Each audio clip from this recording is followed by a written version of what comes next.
today we are going to find out how much horsepower and torque this particular Jimny that is equipped with a turbo kit and a custom Stage-3 tune from Code6 is going to put down.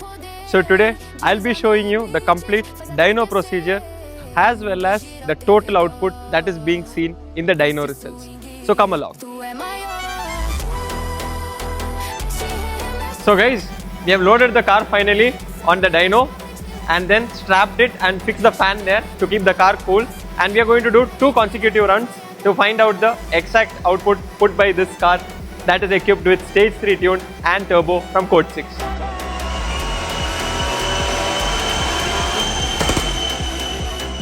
Guys, we have got finally the result of our Stage-3 build. So it's putting around 204 horsepower and 302 Newton meters of torque. I put the dyno sheet on the screen for your reference. Check it out and comment if you want to see the full build details about this Jimny right here.